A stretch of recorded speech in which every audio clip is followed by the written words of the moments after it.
Ready to list your first product? I'll show you how. Now, if you already are selling a product or ready to sell a product on Walmart, do a search. See if somebody already created the listing.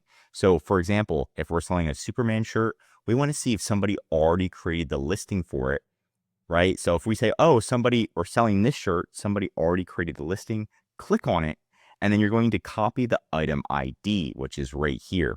If somebody already created the listing, it's very, very easy to list the product.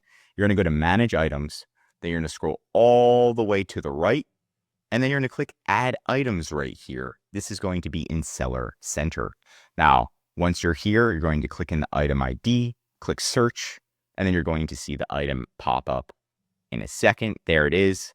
Click Add, go into the bottom right corner, click Next, and now it's time to create the listing.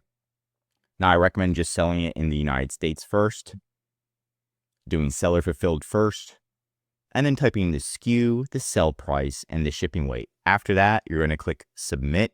And then usually sometimes it takes 1 to 24 hours, and then your product listing will automatically show in your inventory. So if we go to Manage Items, you can see I already did it earlier.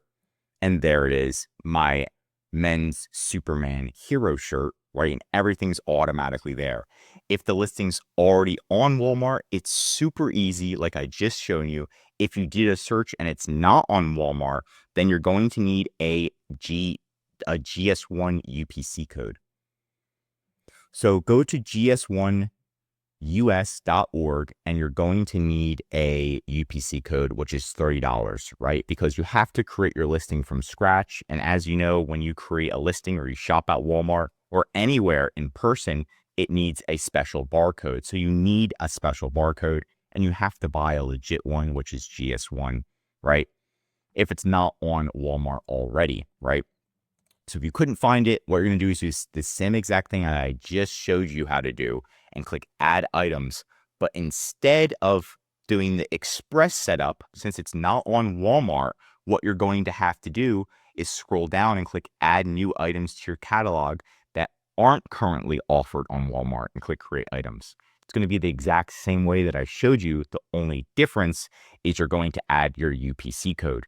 Now, I just showed you how to get that UPC code. It's $30. Once you add that in, then you can create the listing from scratch. You're going to be the only person that can sell that listing and sell on that listing initially, which is really nice. So you have a couple options, and I just showed you how to add a product to Walmart if it's already on Walmart, or if it's not on Walmart, it is a little bit more difficult. You buy that GS1 code and then you're good to go. But that's it for today's video. Want more Walmart videos? Tell me what to cover next in the comments. If you learned something new, drop a like. And if you're a Walmart seller, I highly recommend subscribing to our channel because we're giving away great content that's going to help you in your Walmart journey. And of course, if you need help with increasing sales, creating listings, or just anything regarding Walmart, contact EHP Consulting Group. The link's right in the description to contact us or schedule a call. We also offer Walmart account management. We'll come in, we'll help you create your listings, find products to sell, contact Walmart, and of course, increase your sales. That way you can focus on expanding your business while we're doing the day-to-day management. I'm Josh Hackett, CEO of EHP Consulting Group, signing out.